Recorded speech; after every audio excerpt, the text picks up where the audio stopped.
Hear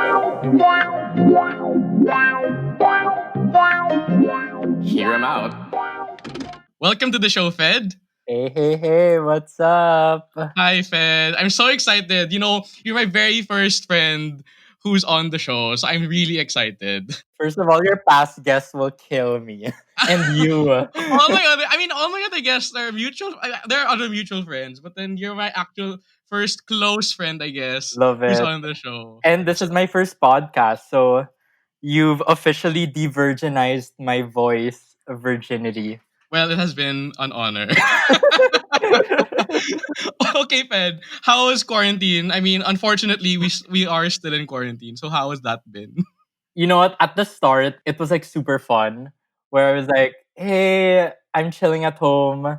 And then it got really bad. Like, I wish I had the choice to go out. Mhm. And then now it's kind of getting better. I think I'm kind of getting used to like how like life is now. Okay, that's good. At least there's some sort of flow that you're getting used to, I guess. Mm-hmm. So I'm just gonna get right into it then.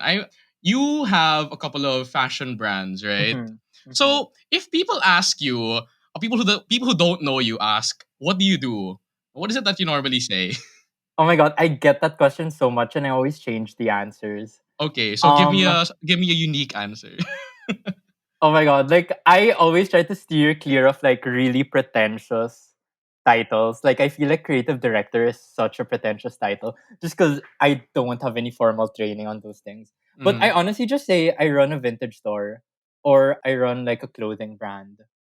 I think that's like it's the sweet spot of what I actually do.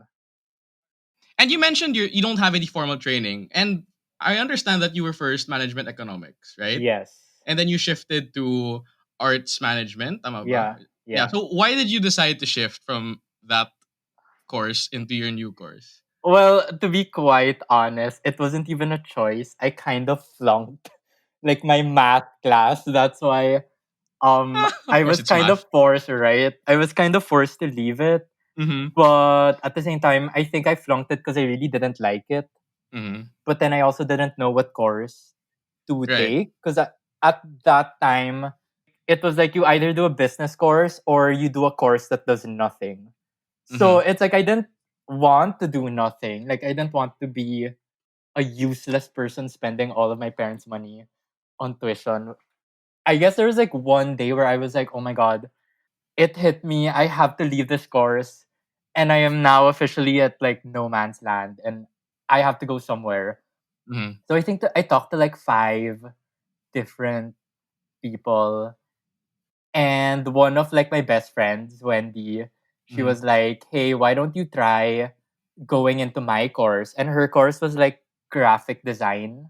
Like Yeah. it was called ID, but it was something in the lines of like designing and illustrating. Mm-hmm. So I was like, okay, I'll think about it. I mean, at least there's like a plan B. I went to the fine arts office for like the first time in my life and I was like, hey, my friend said I could move to this course, but are there any other courses? And I think it just came naturally na. Arts management was available and I got it. For the people who don't know, arts management is a course that teaches like the students how to write about art history. So we're not really like artists, we're more like curators. That's what they're like breeding us to become. Okay, so if you were trained to curate, no, curate pieces of art, what Mhm. sort of propelled you into fashion then? Um I don't know. No, I actually I don't know. I think art was my first. No, because I know you started Mhm. doing some photography back in even in high school, right? Yeah, yeah. I never like really liked fashion. I Mm-hmm. kind of liked cultures that fashion was surrounded by. That makes sense. Yeah. I never wanted to be in the fashion industry, although I kind of ended up working there for a while. Mm-hmm. Yeah, I think art was really my gateway to like culture. I had like such a fun time like studying art. Like I genuinely liked art before I did like clothing. Mm-hmm. I think it just came natural because clothing is such a democratic thing that everyone can relate to. True. And I don't know. I just like expressing myself and the whole idea that you can find your tribe based on the clothes that you wear. Mm-hmm. I don't know, like I wear like weird band shirts or like a shirt with an anime character and people go up to me and they're like, "Hey, I like that band too," or "Hey, I watched that show too." And apparently you form like a community and you build friendships that way. Mm-hmm. So I think it wasn't really fashion that I was super interested in, but more of like liking the same like geeky stuff that I liked. Right. So I think if anything, it was more of the culture that interested you, and then going into that culture, an extension of that was the fashion of it. Yeah, yeah, for sure. And your particular brand of fashion is vintage, no? Hmm. And so, how did you first discover vintage? A little bit of a backtrack. What is vintage for people who don't know what vintage is? Okay, well, vintage is essentially secondhand clothing. Mm-hmm. I don't think there's like a better way of saying it.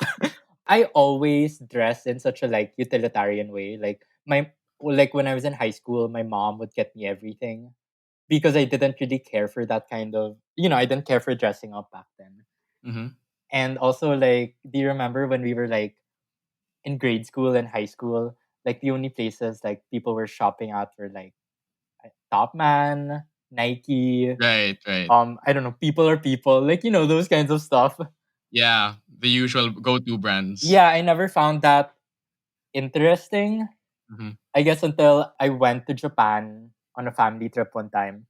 Mm-hmm. And I remember like stepping into like a vintage store and I was super like, oh my god, I felt like I was like in a theme park. Like it was so fun. Like all the colors that you see and like the dresses and the shirts and the smell and the music. It was just like such a fun experience. Like I think like before me entering a vintage store, I was watching my life in like black and white.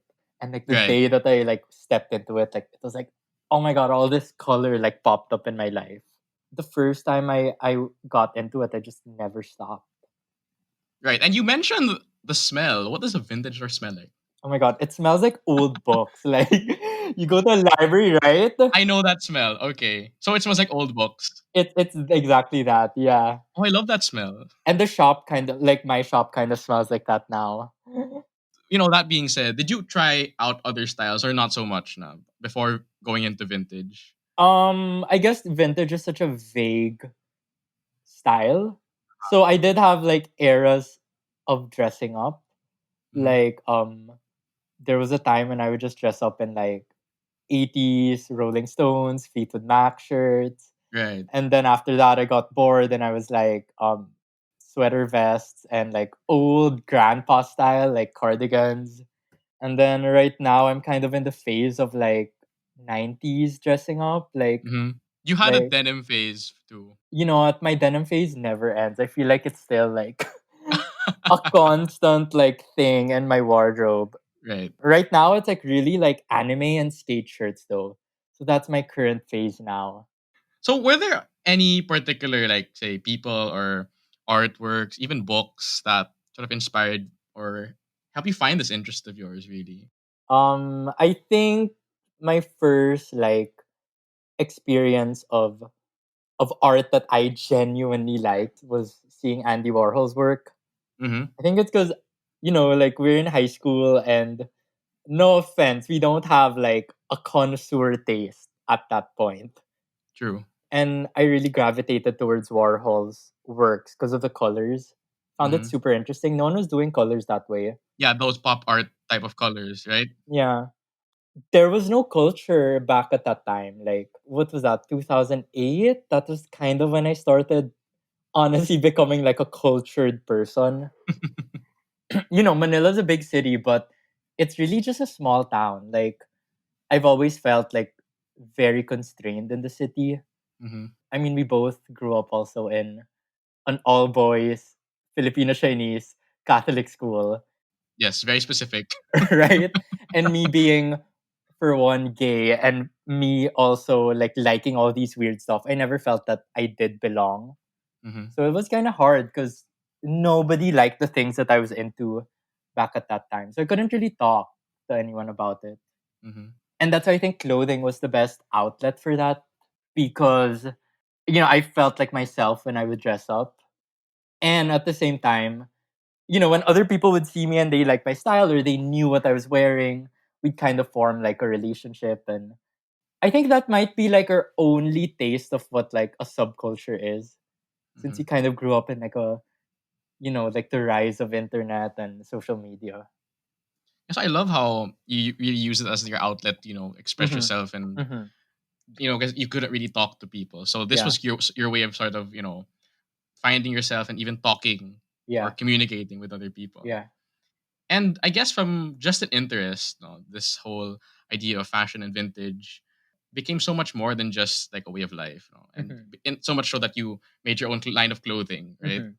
Tell me about that. How you began your own clothing line, vintage inspired clothing line. Mm-hmm. I think really good designers in any like industry create something out of necessity.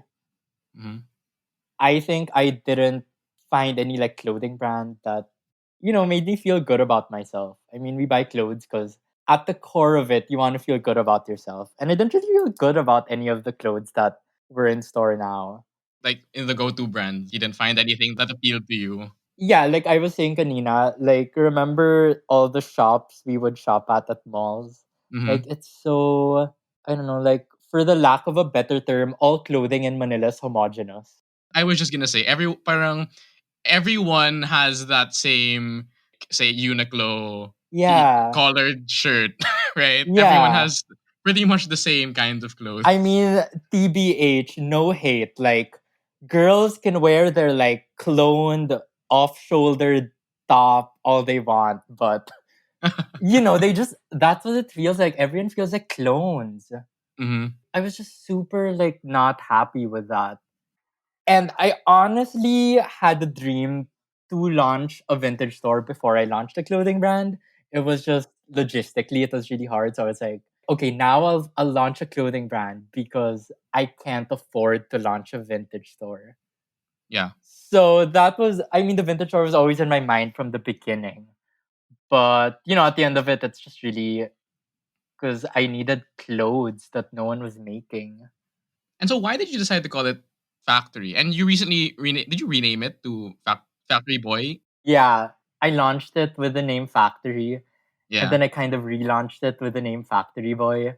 Well, Factory is it's based off of Andy Warhol's Phil Warhol's Factory. studio. Yeah, yeah. For the people who don't know, the Factory was what they called Andy Warhol's studio in New York, and more than an art studio, it's like a place where anyone who's anyone would come. Like people like drug addicts mingling with socialites, mingling with artists. And in 60s, like conservative America, like that was super, super unknown. Yeah. But I did name it Factory because I wanted to capture the essence of that. I Hmm. think that's the essence that I really wanted from Manila that it wasn't giving me at that time. So, that's the dream. I'm like nostalgic for a place and a time that I've never been at. I've always felt like the uncool kid. That's that's why, it's like the fat kid, like when you're fat and you get thin, like the fat person inside you is still like forever there. Yeah, It's yeah, okay. exactly like me. I've always felt like an outsider, and I think that feeling will never change. I Hmm. never like even when I was like working in the fashion industry, I've always felt like a nerd.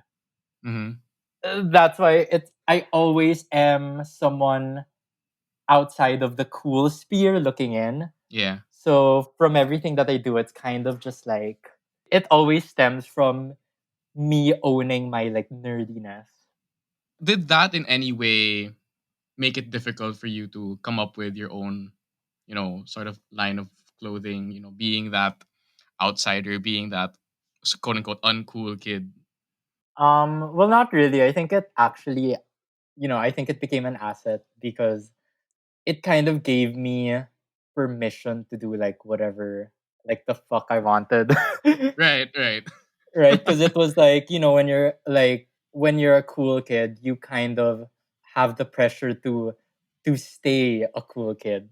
Right. Do what right? the other cool kids are doing. Right. Yeah, and when you're a nerd, it's like, what do I have to lose? Like, I'm already an outsider, so it's like might as well do whatever I wanted. So I think it added as a strength than a weakness. Now, what would you say is the most exciting part then of starting your own brand? Proving people wrong. Of course, of course. All of the naysayers. Right? Like, oh my god, bitches beware. Um Oh my god, I didn't say that, but That's okay. We're explicit content. true. Yeah, no, I think I don't make things for the recognition, Hmm. but to see people that genuinely like the things and follow it, and they tell me how important the designs mean for them, or they're like, oh my god, I want I love what you're doing, and I wish there were things like this in Manila. Like I get messages like that, and it always like warms my heart, Hmm. and kind of it reminds me that what I'm doing is not for fame. It's because it helps me connect with people, Hmm. and it helps people, I guess, feel connected to a sense of community, Hmm. which I don't think I ever had growing up a lot. I do Yeah. now, but not a lot growing up, just because ayan nga, like it's hard to find people who like the same weird shit that you like. Speaking of reaching out to the community through your clothing, Mm-hmm. now that it's out there, I'm sure it can be very rewarding because I know like certain people have worn your clothing, like Mm-hmm.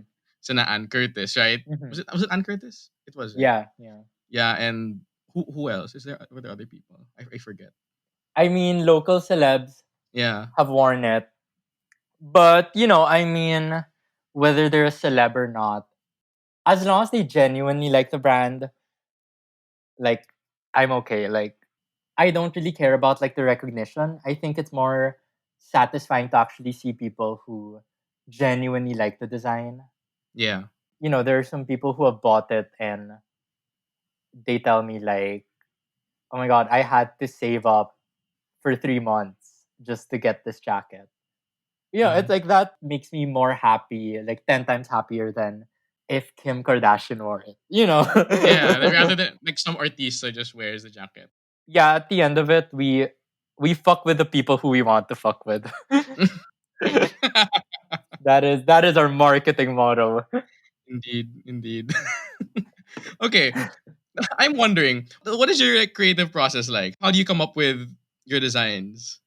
Is there any process, or do you have like a muse or something?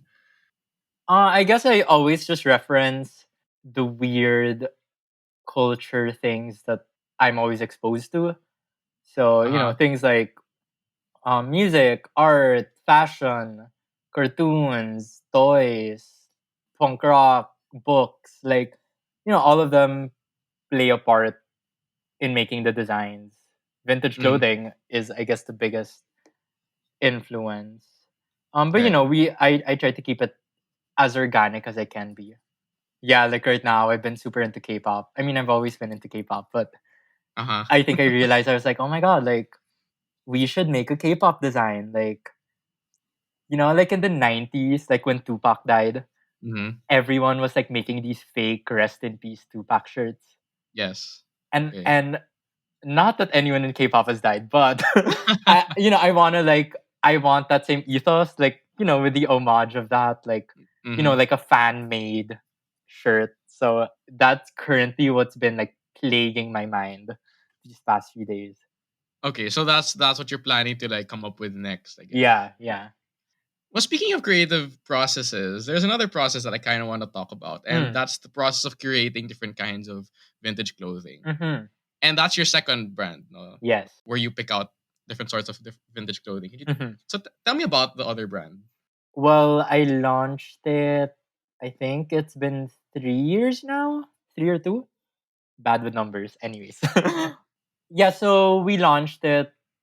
I mean, that was always a dream to launch a vintage store. Yeah, that was the goal. Um, That was your initial goal, right? yeah, that was the initial goal. And obviously, when I first launched it, I didn't have any money. Like, I had money for to pick out like a couple of suitcase full of clothes, but I didn't have money for like a space or anything. So we would start off with like pop up stores.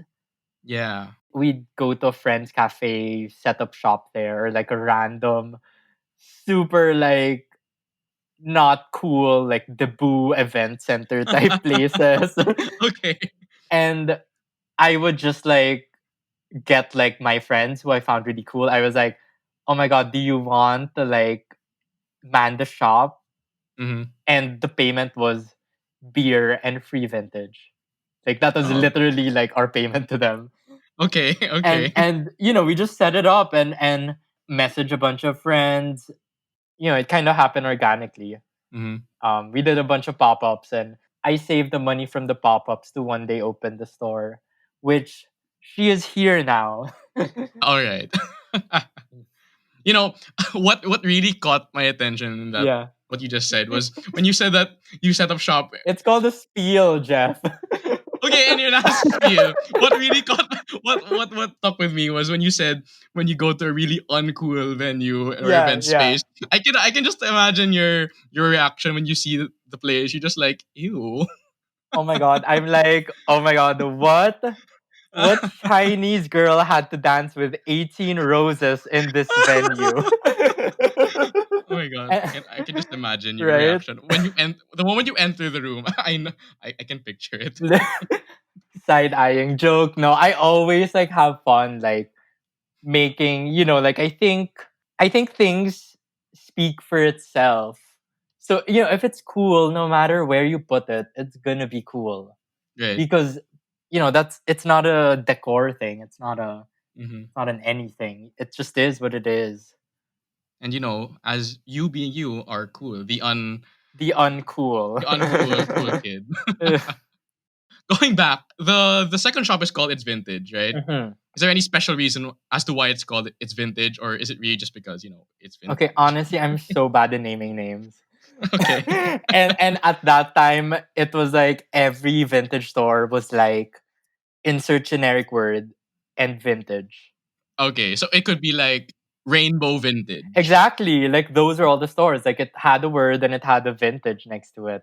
Okay. And I was like, oh my god, if I do something like that, I'm just gonna be buried with all of the other vintage shops because they all Hmm. have the same ring to it. And Yeah. I'm really bad. I'm not a writer, so I was just like, fuck, I hate titling things. I couldn't even title like any like report that I had in school. But yeah, I got it because in college, because there was no vintage shops. Like there were some thrift stores, but you know, where I went to college, everyone was like, you know, too cool to go to the thrift stores and like Go to Ukais and things like yeah, they that. were like, oh my god, it's so like you know, what's the English word for jeje? Uh, poor. Uncool. Basically. You know, so I was one of the only people wearing vintage at that time. In university, everyone again was wearing their like Zara off shoulder tops. And their like, you know, their Ralph Lauren shirts and their topsiders. Mhm. And oh my god. Oh my god, if anyone hears this and it's them, I love you, don't hate me. Sure you do. I'm just a hater. Anyways. Yeah, so I was one of the only people wearing vintage then. And obviously like I guess I kind of stood out to some people. So you know, a lot of my friends were like, "Oh my god, where would you get that shirt? Where would you get those pants?" Because it's something that no one had ever really seen before, or I guess it may have looked nice. All I said was like, "It's vintage." Because what else can you say? Not gonna give them like a story like, oh, I went to Tokyo this one time and I went to like a side alley and there was this like old dude and he was like, you know, I'm not gonna say that story. I had a class to catch. So I was just like, it's vintage, bitch. I see. I see. And that's why, because it's kind of like it's a play on all of the names that were there before. The example, Rainbow Vintage. So I was like, oh my god, I thought I was like the smartest person in the room. I was like, "Oh my god, this is so catchy. Let's name it It's Vintage." So next time if people were to buy from our shop and people were to go to their own universities and someone would ask them where they got their top, they'd be like, "It's vintage." Right? Right. Okay, that's clever. Mm, come on, double entendre or whatever you call it. Yes, you were the smartest person in the room. Congratulations. Truly. So you'd see other people in your school wearing the brand clothing, and I Mhm, guess what makes those clothing special, partly is because it's the brand that they carry. mhm, So I want to know what makes the vintage clothing special. Because if the brand clothings mm, have their own value, what is the value of having mhm. vintage clothes that have been pre-worn? I get that question a lot, and again, I also don't know what to answer.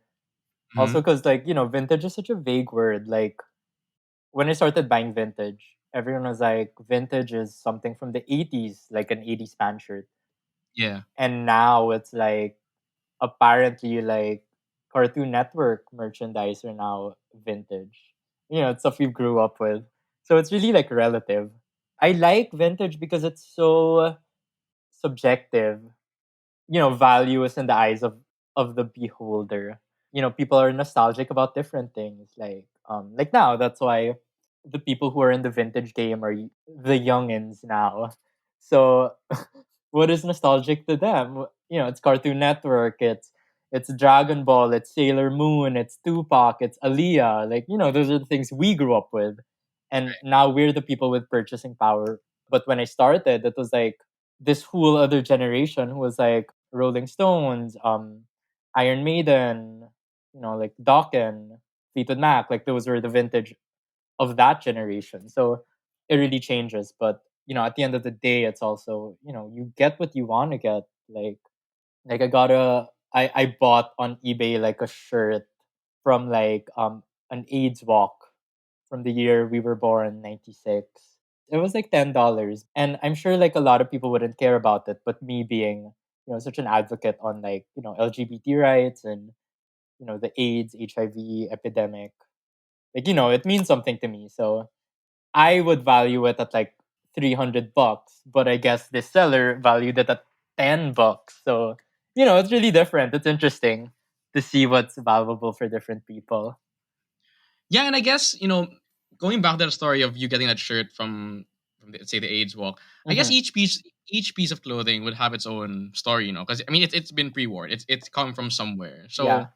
I guess in a way, these pieces of clothing have their own story to tell. Yeah. Wait, I have a question. Okay.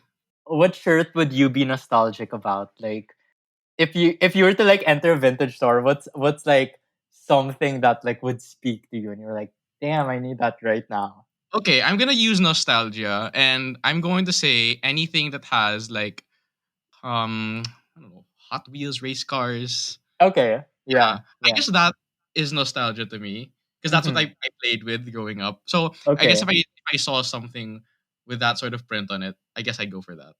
Are there vintage clothings like that though? I don't know. Yeah, no, I mean, everything has vintage clothing. Okay. The other day I saw like in like one of our boxes, I found like an old promo shirt for Toys R Us, like from the Oh, States. So, okay. like everything that's been made has been made. Right. Okay, so Fed, you know what to get me for Christmas then. Okay. I'll be on the lookout. Okay. Well, I guess an important part of selecting these unique pieces is knowing where Mhm, exactly to find them. So, how is mhm. it that you source your clothing? Where do you go? Because I know you go to different places, like in the Yeah. states, other countries, to get your clothing. So, yeah, tell us about that. Everywhere really. Like you can literally find vintage like anywhere. Uh huh. And the more channels you try to look for them, the more you'll find really cool ones. Sure, there are like the vintage stores, like the specialty stores. I get some stuff there. Flea markets, estate sales. I went on a road trip with the guy that I'm dating now. Hmm. So we went from New York City to like Maine, like that was the route. In between that, you get all these like super small towns, like literally 50 people living in them. And all of them have like an antique store. So that's where you get the best stuff because it's like nobody goes there. Versus, let's say, like New York City, where everyone's cool and everyone's an artist and everyone wants to thrift. So I couldn't really get anything there, but it's like these old like grandma shops like had so much cool stuff. Yeah, and they might very well be the only one, that only one, let's say, product out there, Of course, yeah. And you also get the stories like hunting for vintage. It is about the destination, but the journey is pretty fun as well. I meet a lot of people who tell me the story of where they got it, or like they have collections of bands and they're like, this band meant so much to me. And another reason why I love vintage clothing, because there's so much story in them that you just don't get in like clothes now.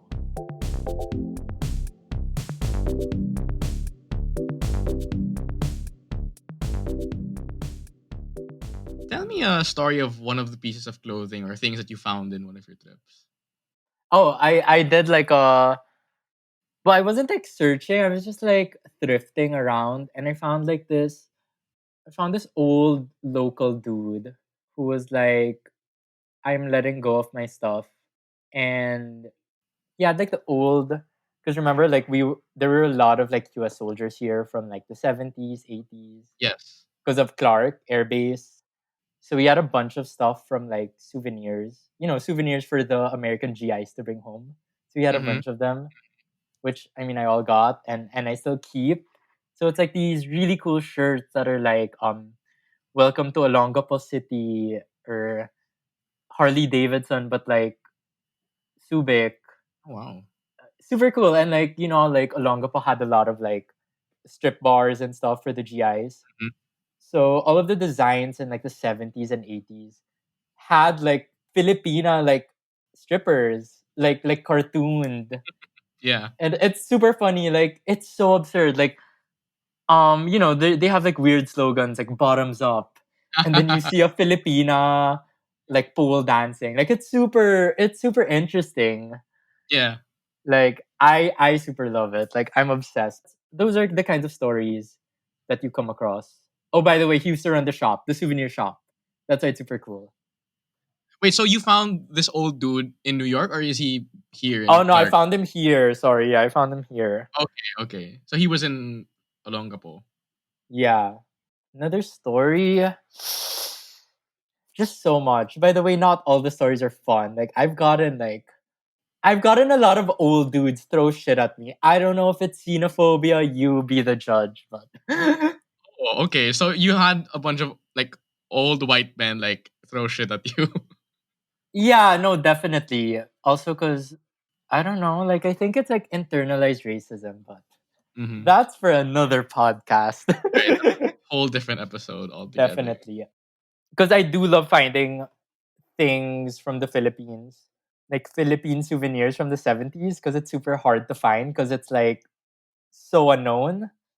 I find them like in Japan and the States, and it's like, it is the old GIs, and they're like, yeah, I got this for my family, but it's time to let it go. So it's super fun, yeah. So there are those moments where they actually don't want, well, they have a hard time letting go of the object. Yeah, yeah. Or they sometimes I think, obviously you want to let the stuff go to someone who will, care about it or will find a good home for it. Mhm.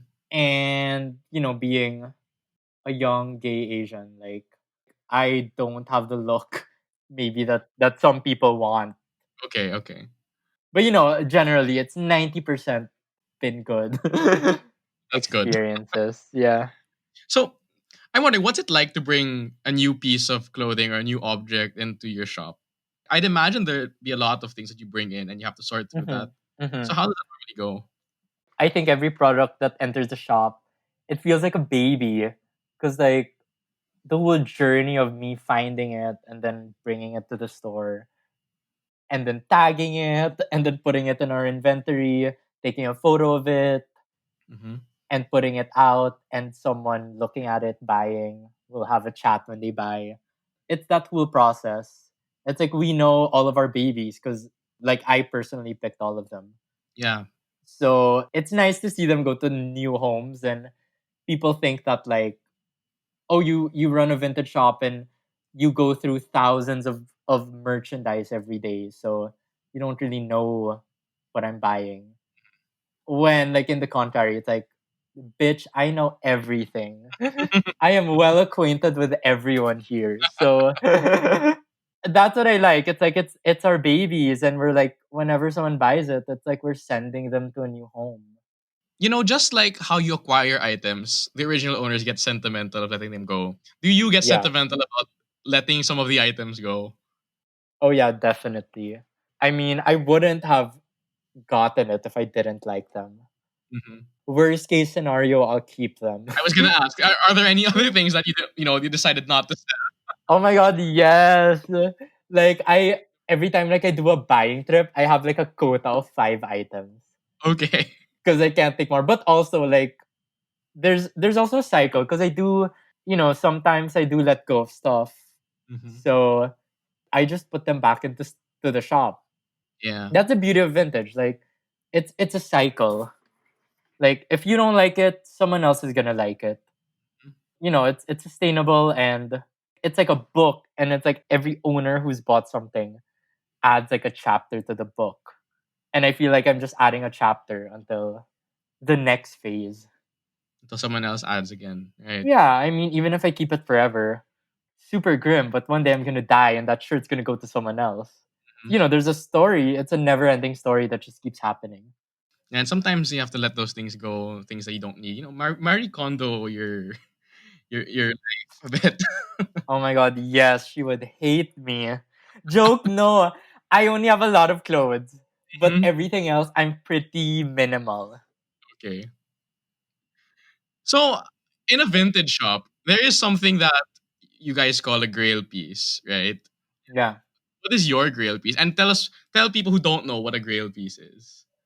Grail piece is Jeff, I'm not good with words. Correct me if I'm wrong. I know that the grail piece is normally like the most expensive or most valuable item in the shop. Is that right? Yeah, or I guess grill piece in general is just a very covetable item. Let's say like a Supreme box logo is a grail piece in the whole Supreme brand. Mm-hmm. Mm-hmm.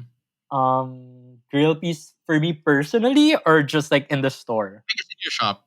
Yeah.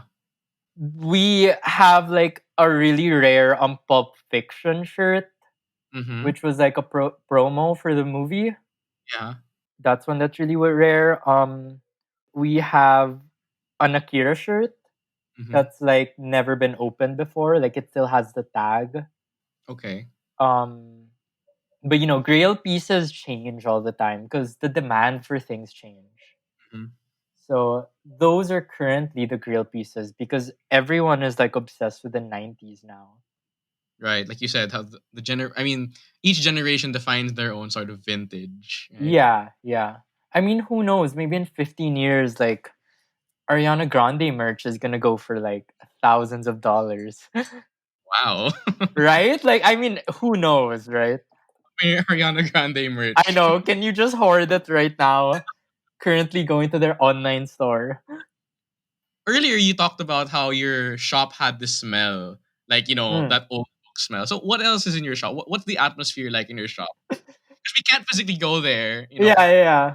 I mean, I haven't personally been to your new Mm. shop because you do the pop ups, but I've never been to the new one that you put up in Yeah, yeah. Makati, or is it not in Makati? Oh my god. No, it's in Makati. It's across Yardstick. Your Ah, local. okay. Yeah. What else? Like you mean like the atmosphere? Like, I mean, unique things do you have inside? Me? Literally. If it was just you, I don't think I'd go to your shop. No, I'm kidding. Yeah, that's why. That's why people come for either the smell or me. No, I think we really champion, the experience of shopping. I think that's one of the reasons why I've always wanted to open a vintage store because a lot of shops in any industry, for me, are a bit lackluster. Like, they have no personality. Yeah. You go to a fast fashion brand in a mall and it's the same. It's the same music, it's the same people, it's, the same clothes. It's people who go there because they're employed.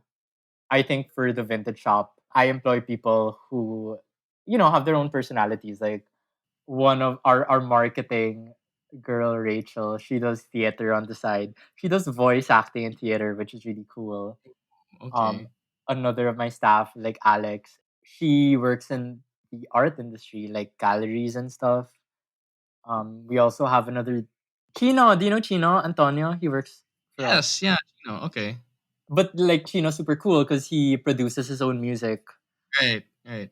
So yeah, so people go because it's like we're there, like, and we know the stuff and we love the brand and we're all so different, but we have the synergy when they're there. And Mhm. people like it because we, like we talk to them and stuff. And I think that's lost. Like people who genuinely want, I guess like a relationship with their customers because our customers are our community. Yeah. Secondly, like well, there's the clothes, but that's kind of a given. Don't say. Right? From the music, like we have a record player, so we play records in the store. Yeah.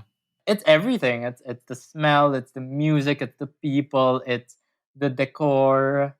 We really champion on like the customer's experience. I mean, they love it, and we love like talking to them. We genuinely do love seeing the people who enter.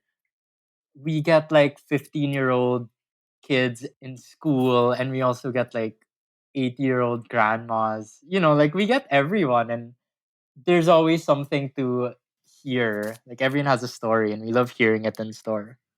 So So it's come to the shop, people.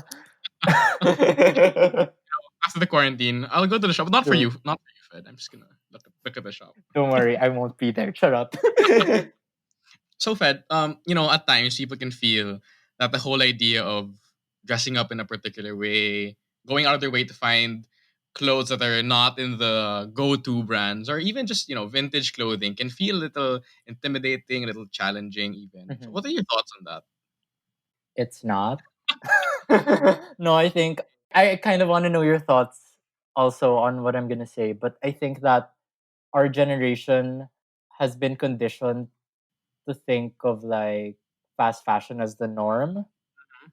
You think about older generations and how they got their clothes, and it's they've also gone through thrift stores, or they've gone through like mananajes and stuff like tailors.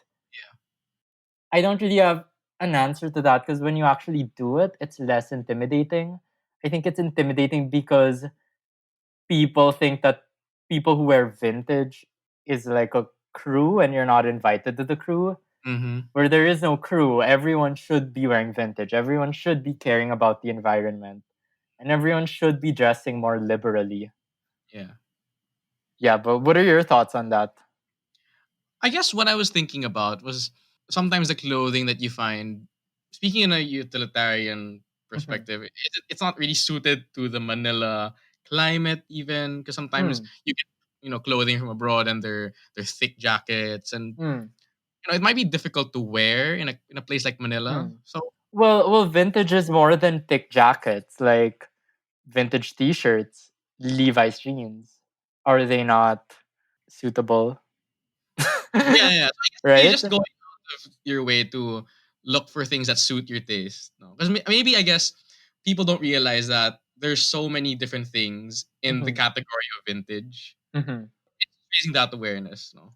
Yeah. I think in terms of at least the Manila demographic, I can understand that because we've never really had vintage stores here. We've had like thrift stores, but it's kind of different just because, things are not filtered. I mean, that's why we launched the brand because we want to make vintage clothing accessible. We want people to know that there is something for everyone. You just have to look for it. Mm-hmm. And that's what we do. That's the service we provide. Like we curate all of these things. So when people go in, they have like a seamless experience of finding what suits them the most. Okay, I just thought of a scenario. What if there's like someone who comes in and doesn't know exactly what they want, but they have this Mm, particular image in mind. I mean, you can help mm, them sort of find mhm. something, right? No matter how clueless you are when you enter the shop, Mhm. it's fun because you could. get whatever you want to get because there's so many different options. Yeah. It's the same feeling as me visiting a vintage store for the first time.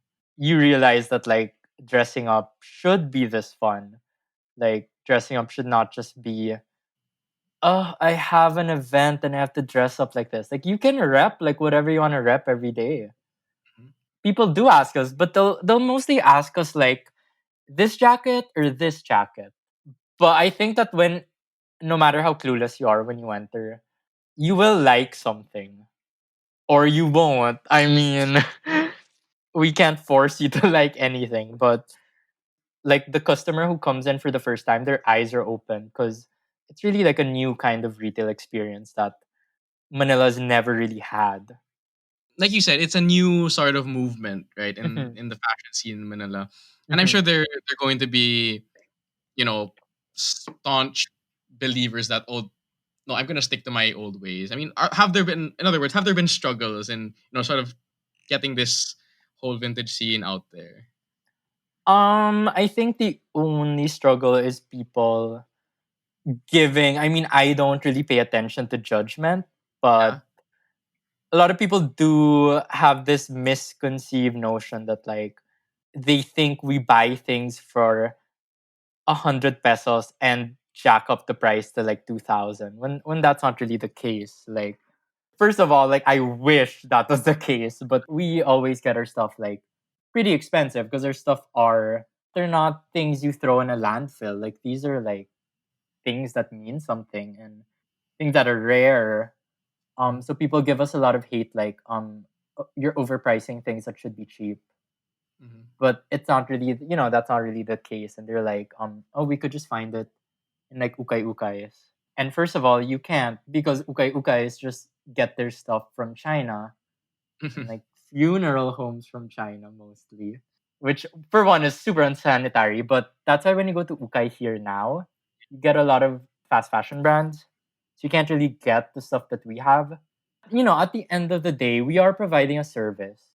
Us picking it, the store, and the experience, like, does that not count for value in Mhm. you buying your vintage clothing?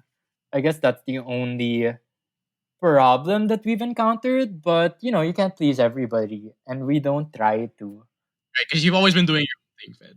Yeah, I mean, we don't shove it in people's mouths like, "Oh my god, wear vintage, remove that top now." Like, we don't do that. Like, if you want to wear what you want to wear, like, feel free. Like, obviously, we're champions of dressing. We advocate expressing yourself, and if you want to dress up the way you want to dress up, then by all means do it. Do you sort of have a vision of how you see the fashion industry in the Hmm. next, say, 5, 6, 7 years? I mean, don't take my word for like Bible, but Mm-hmm. I guess my thoughts are consumers want items that mean something or that have a story to them. And if it's not vintage, it's a mom and pop independent designer. But I think the gist is that one, people want their things to mean something. And two, people want things that are sustainably sourced. Mm-hmm. Because we literally cannot take a blind eye on like climate change.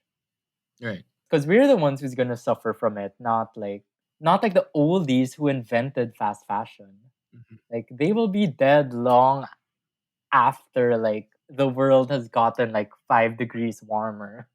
Right.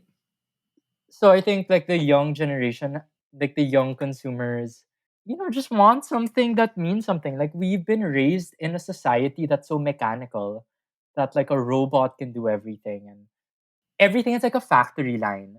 Like the way you get your food, the way you buy clothes every month, the way like we go to malls, like it literally feels like an assembly line.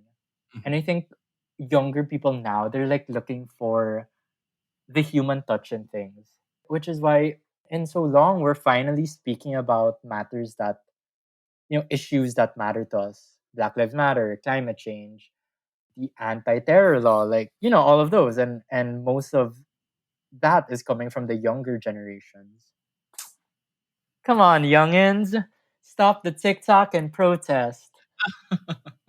Yeah, that's so true. No, Mm. parang if anything, it's really the youngins, as you've been Yeah. saying. Oh my god, are we not youngins? Is 24 old? I have no idea. No, no, no, we're youngins. Okay, let's say Yeah, that to ourselves. and so yeah, it's so true that we really do have this important role, no. Mhm, And I agree that we're all looking for some things with meaning. mhm, So before I sort of kind of wrap up, mhm. I guess I want to ask. We ask all our guests this question, and the question is, what's one thing that the listeners have to hear that isn't quite said enough? It's easier to ask for forgiveness than permission. It's like my life motto. Oh, hashtag Huh? deep. I know. I did not come up with that quote, by the way. So, But, Just because it's you, I feel like the question should have been, if you had a billboard on EDSA, what would you mm, put on it? exactly that. Exactly that. Yeah, I super live by that. Hmm. But I don't think it's applicable for everything, but I think it's applicable for a lot of things that matter. So at this point, do you want to say hello to anyone? No. No. Okay. No, I mean no hello to everyone listening. Maybe that's my shout out. Sige. Well, thank you so much, Fed. This was very interesting, and I did learn a lot. I did learn a lot about how vintage is actually sort of big area. It's not really just one single thing, and I really enjoyed. Really? Yeah. Or are you just saying that because you're the host? No, no, I enjoyed. I mean, that we have days that I don't enjoy you, Fed. I'm just uh, kidding. you and me both, my friend. Yeah, this has been fun, and thank you so much for sharing your knowledge on art and fashion and vintage to us. Thank you so much for having me. I love talking about myself. Just kidding. Thanks so much, Fed. And if people are looking for you, they can find you where? At home. Yes. No, They can find your clothing where? okay. Find my clothing in it's vintage. We're on Instagram at it's vintage vintage, and for Factory Boy we're at Factory Boy Official, also on Instagram. And where can they find you, Jeff? Here, on Here Amount. Of course. Where else? Okay, thank you so much, Fed. Thank you Such so a much. I enjoyed. Loves it. Till next time, everyone, this is Jeff, your host, and this has been Hear 'em Out.